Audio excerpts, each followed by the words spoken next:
I think most of the times there is a lack of awareness, and that's the reason we see very less residents who start planning or start building their financial planning journey.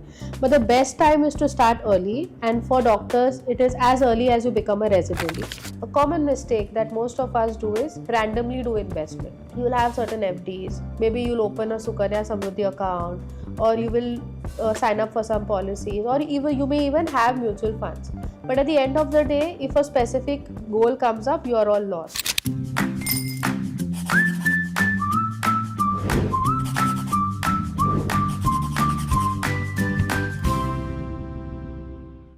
Hello everyone, I'm Dr. Anushri Khaute, a dermatologist and your host for today. Welcome to this very special episode of Understanding Finance 101. Now I have a confession to make. We as doctors spend years and years in hospitals learning to diagnose patients, learning to care for them, treatment, diagnosis, care, empathy. All this is what we master. And by the time we start our private practice or get employed by a hospital, it strikes us that a major area, that is financial education, is lacking. And that is when we realize the importance of financial education and look for someone who can explain things to us.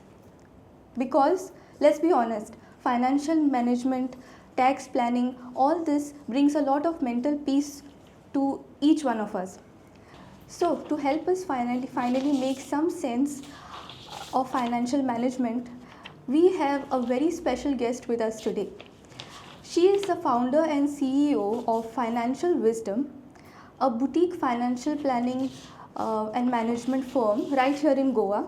She is a certified financial planner, a chartered wealth manager, and has conducted multiple financial programs all across Goa for thousands of professionals and students. She has over 12 years of experience. So please welcome our lovely guest for today, Mrs. Manali Vernikar. Thank you, Dr. Anushri and MSc Goa, for inviting me here today.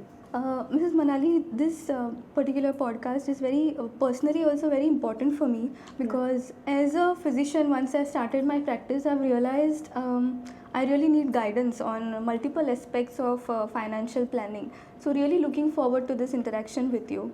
Yeah. Shall we move forward? Yes, we can. Okay. So my first question would be that we as doctors definitely earn well and at some point earn really well, but many a times doctors feel they are not making enough wealth. Why do you think that happens? What is your take on that? So, Dr. Anushri, we have a lot of clients as doctors, whom we meet, we interact, and we understand the root cause of this problem.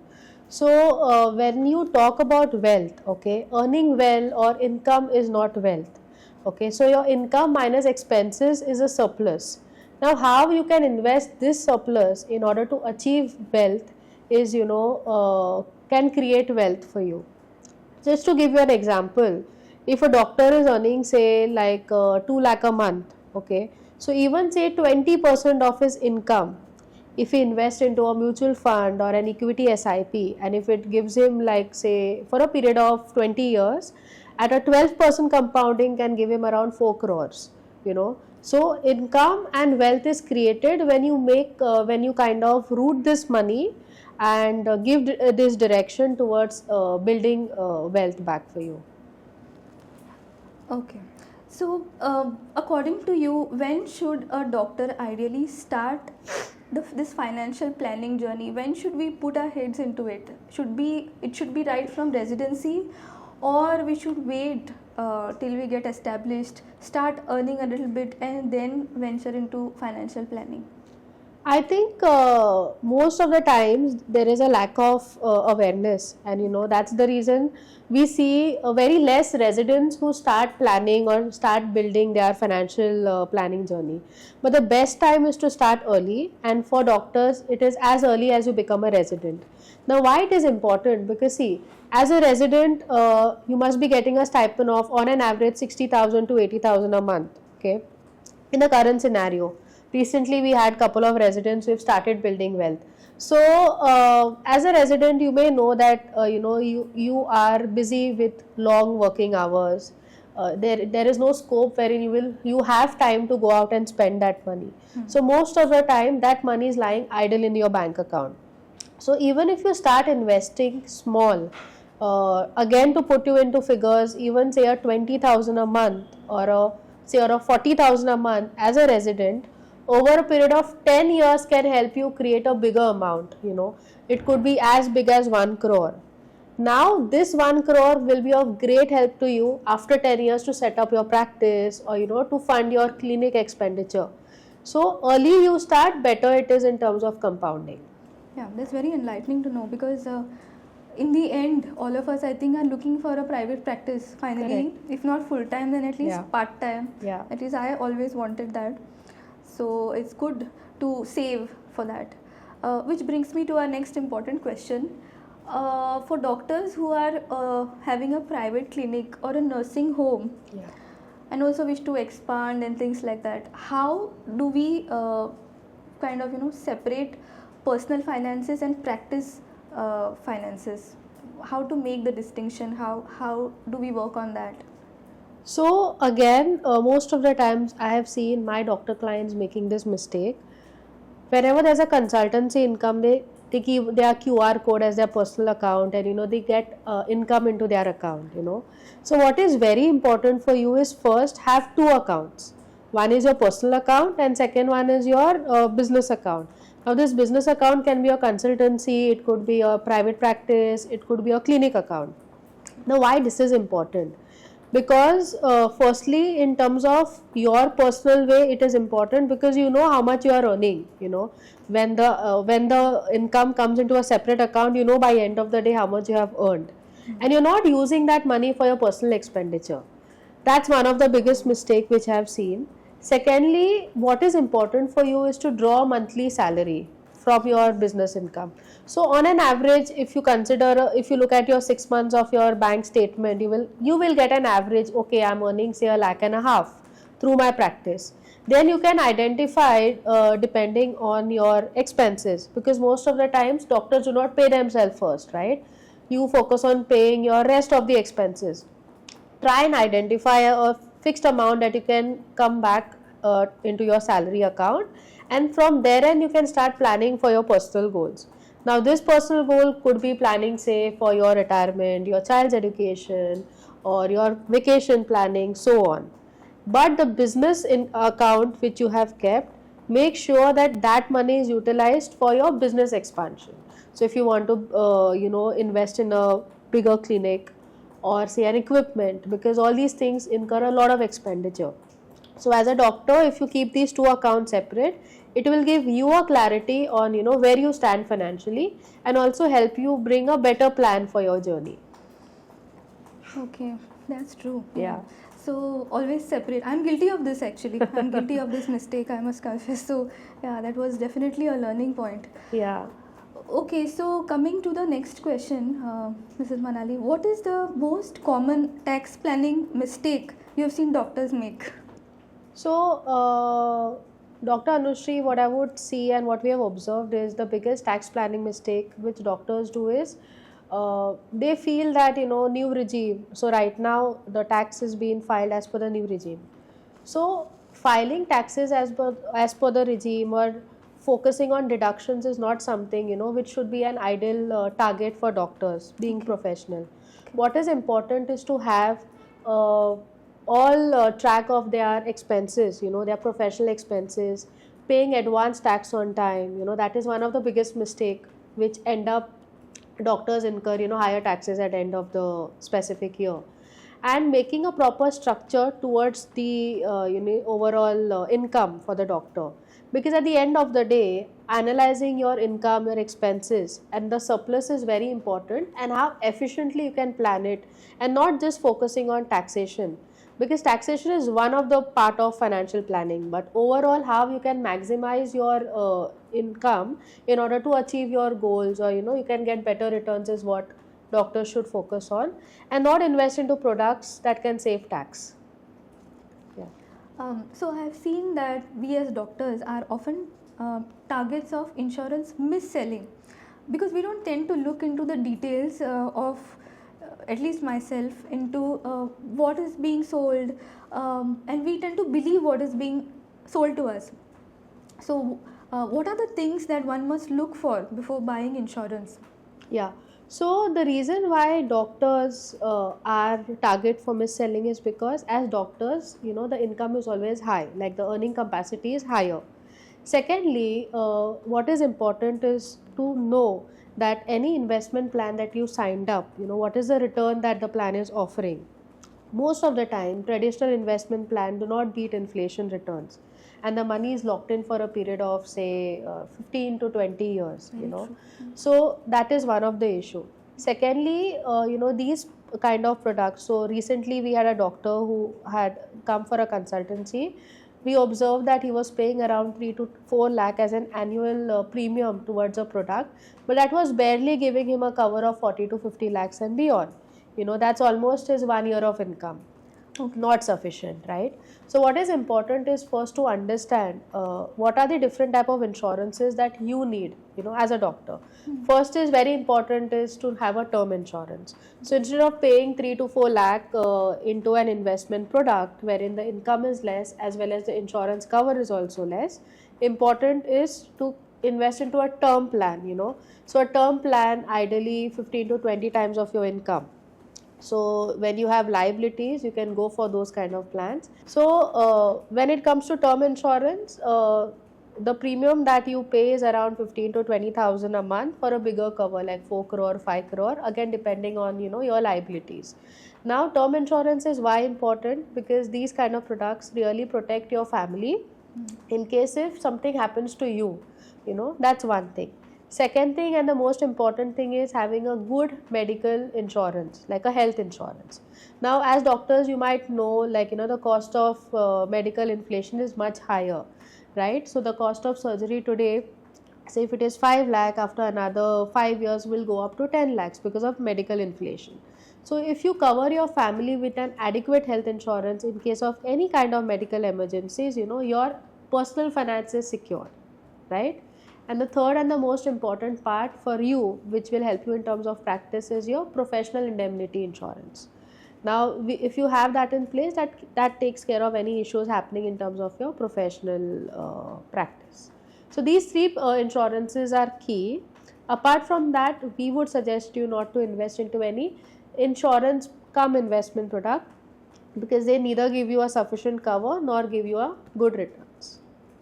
Okay, to sum it up, doctors, a term plan, a health insurance where your family is covered, and an indemnity insurance to protect yourself from legal matters. Correct, legal matters. Legal matters, and never mix up insurance and investments. Yeah, Yes. yeah.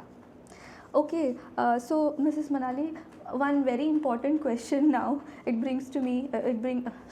One very important question now I want to ask is, because we have such demanding schedules. Yeah. We hardly have time for our own family. Correct. Let alone put our head into things like financial education and financial matters, learning about that. So, realistically speaking, for a doctor, how much time do you think a doctor should spend for financial planning?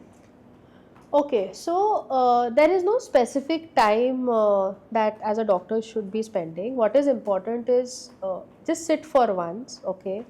Understand where you financially stand today, okay? Most of the time, because we are so busy in our schedules, we do not know like last 6 months how much we have earned, what was our average income. So sit down with yourself on one specific day, note down your average income, your expenses, because as a medical practice, if you're a consultant, your practice, your income varies, right, for specific month. Yes. It may not be on an average same. So note down your average income, note down your average expenses, okay? Note down how much of assets you have, what are your liabilities, and the most important part is to understand your financial goal. Now, why that is important? Because in today's scenario, what we generally see, a common mistake that most of us do is randomly do investment. You will have certain FDs, maybe you'll open a Sukanya Samruddhi account, or you will sign up for some policies, or even you may even have mutual funds. But at the end of the day, if a specific goal comes up, you are all lost. You will not know that when this specific instrument is useful for me, right? So understand your financial goal. Now, considering for doctors, since we've seen that there is no fixed retirement age, right? So, but what is also important is to have a passive source of income, since you're not just keeping on running the way you can run now, and it gives you a second source of income. So understanding your financial goal is very important, and for that you need to sit with yourself, note down things, and once you've done with that, then an annual review is way more better. Like once in a year you can review your personal goal. You don't have to really you don't really have to kind of focus on it a lot. Once in a year, after you know where you want to reach, is fine.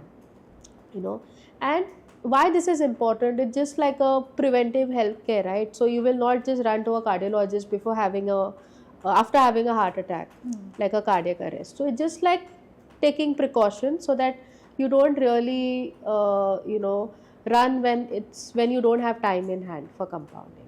Yeah. So we must maintain a log whenever possible to see the graph, the dips and growths in finance, and have a look at it in depth once a year, annually. Once in a year, but before that, first you make a plan. First you should know like what are your goals. Considering basically it starts from building an emergency fund. 5 to 6 months of your expenses fixed into an emergency fund. Then it starts taking care of your insurances, all 3 type of insurances that we discussed. So your term, your health, and your professional indemnity.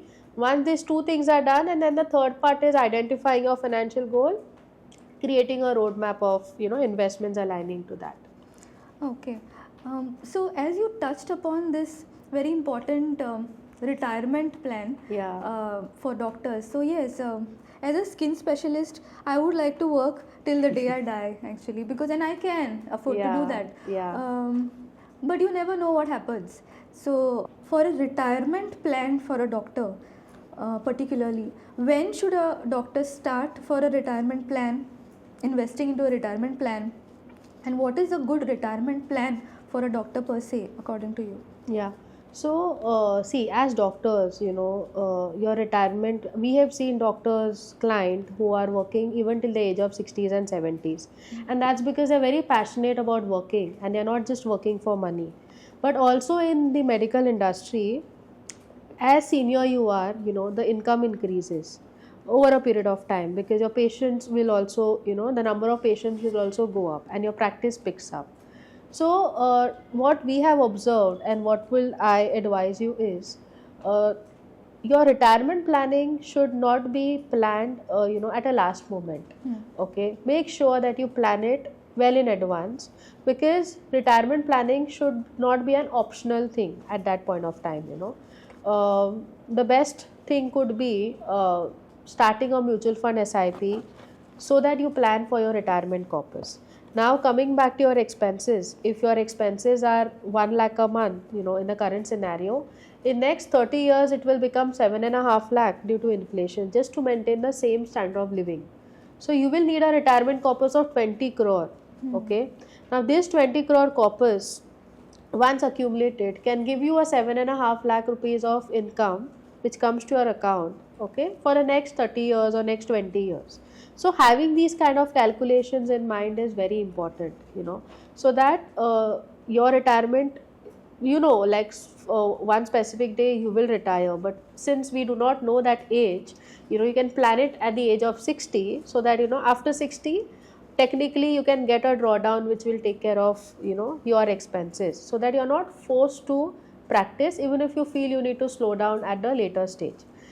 So recently, we had a client who had visited us. He was earning like a 50 lakh per year income, through his practice. He felt that, he could continue working, even in his 60s, 70s. But he also realized that there's a lot of burnout in the current profession, due to which he is not able to enjoy his personal life because his major time is towards practicing. So at least when he has planned for it, he'll be rest assured that he can slow down his practice if he wants to, and he has a second source of income, so his lifestyle is also not affected, and he can take care of both retirement as well as his personal life. Yeah. So all those looking for an early retirement, please take notes. That's good advice, Ms. Manali. Okay, so coming to the next question, always at the back of doctor's mind is a future vision to expand their own practice. Correct. So for some doctors it may be 2 years, some 5, some 10, depending on what setup they have already put. Okay, so how so to buy new equipments, to expand, for all this, how should they fund this without derailing their personal growth, personal goals? Yeah. Because they would want other things personally, they would want to travel, everything. So how do you, so that again is a similar question, but if you could throw light onto this specific aspect on how to manage funds for expanding in future. Yeah. What exactly to be done? So I'll give you a real life example. So we had a surgeon doctor, a client who visited us, and he wanted to buy an instrument for which he wanted 40 lakhs. I think it was to set up his new clinic. So what he did is he liquidated his investments in order to fund that instrument. Now 5 years down the line, okay, his practice has picked up, his clinic is doing well, but looking at his personal area, he's not done enough compounding to build his personal investments. So what is important for you again is to keep your personal and your professional investments apart. Now the salary that you draw down, okay, in terms of your fixed expenses, to take care of your fixed expenses, or part of your practice income can be utilized to take care of your personal goals, okay, which could be again your child's education, your vacations, building an emergency fund, your retirement planning, etc. But whatever is kept aside for your whatever money is lying into your business income, in your business account, that is your current account, make sure that that money itself is utilized back to spend on your machinery or equipment that is needed for your business expansion. Now if you don't have that, the best option is to take a loan, take a professional loan to kind of fund your instrument, because whatever income that is generated from your clinic expenses, that income should be able to set off your loan cost. Okay. Then mixing both, because if you do that, then you're not able to save enough for your personal kind of growth, as well as you're not able to build your professional setup. So keeping these two things apart is very important, and make sure that you invest into you can take a loan to fund your clinic expenses or something, the bigger cost, equipment cost that is needed, so that both of them are kept aside and you're not really using your personal expenses, personal income or your personal assets to take care of you. So again the same point has been made here, to keep our personal and professional. Accounts separate. Yeah. That makes life easier. It makes life easier, and it gives you a clarity in terms of how much can I afford taking, because see, for doctors what happens is these are recurring thing, right? So you being a dermatologist today, maybe after another 5 years there would be a new instrument which will be in the market and you may have to spend on that. So every time if you keep spending money, pulling out money from your personal investments, it will be very difficult for you to create a personal corpus. So funding it, and so that whatever income that you generate from your professional practice, make sure that income is utilized to repay off that loan, and you keep both as separate. Okay. So Mrs. Manali, what is a practical starting point for a young doctor who is feeling so overwhelmed with so much of noise around mutual funds, stocks, FDs, everything? People are telling various different things. What would be your advice on a practical starting point for such a doctor? Okay, so what I would suggest is, as doctors, it is not about first chasing an instrument where they need to invest. They need to have a clarity of their financial goals, where they financially stand today. Firstly, they need to build up an emergency fund. Now, why this emergency fund is needed? Because there could be different breaks in their professional life.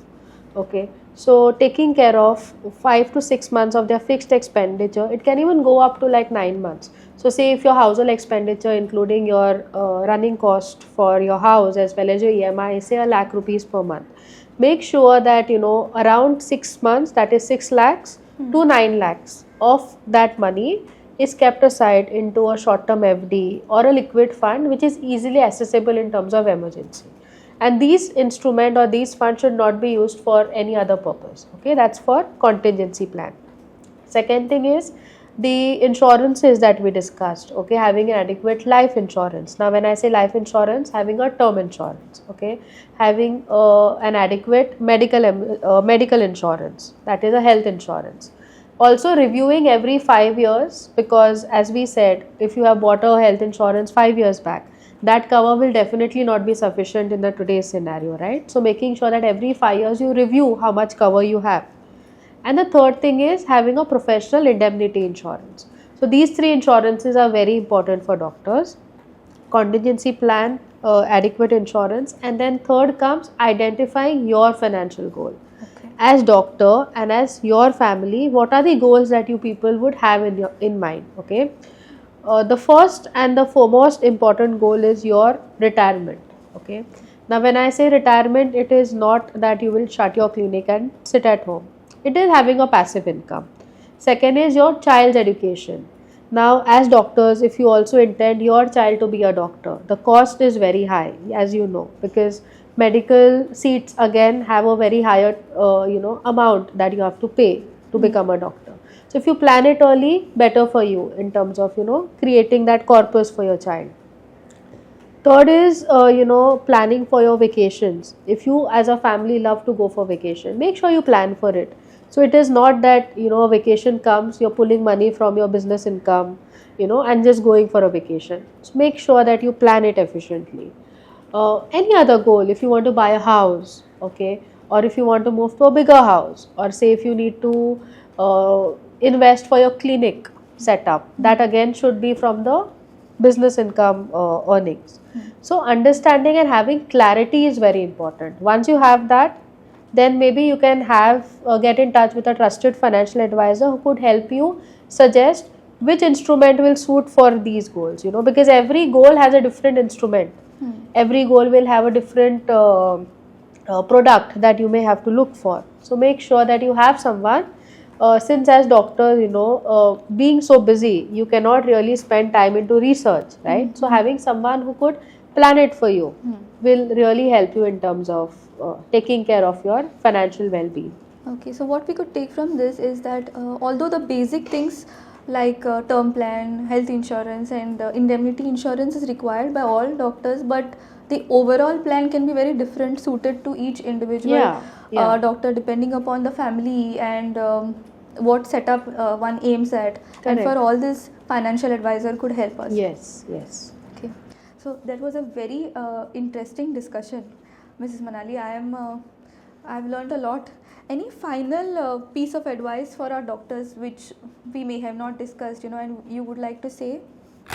So my final piece of advice to all the doctors who have been very patiently listening to all our conversation is, you should treat your finances the way you treat your patients. Don't wait for the last moment crisis to happen, and then you identify and you run to a financial advisor. Start early, stay consistent, and make sure that the compounding is creating wealth for you.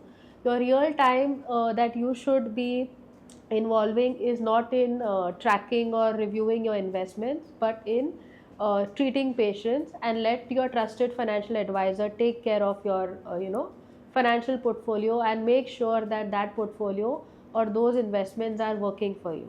Thank you. I must say, Mrs. Manali, it was a very enlightening talk with you. Learning so much about finances in such a short time, I'm blessed. Yeah. I am sure our audience has taken away a lot from today's discussion, has learned a lot, at least the basics. Correct. And for what we have not learned, I think financial advisors like you are always needed, because we don't have the time, right? Like how you said. Yeah. Yes. So thank you so much for coming and guiding us so well and so clearly on matters of finances today, Mrs. Manali Virnikar. We have a small token from MSc Goa for you. Thank you so much, doctor. Welcome. So that wraps up our today's episode. Thank you for patient listening. MSc Goa will be back with more such informative 101 videos for doctors. Thank you. Have a nice day.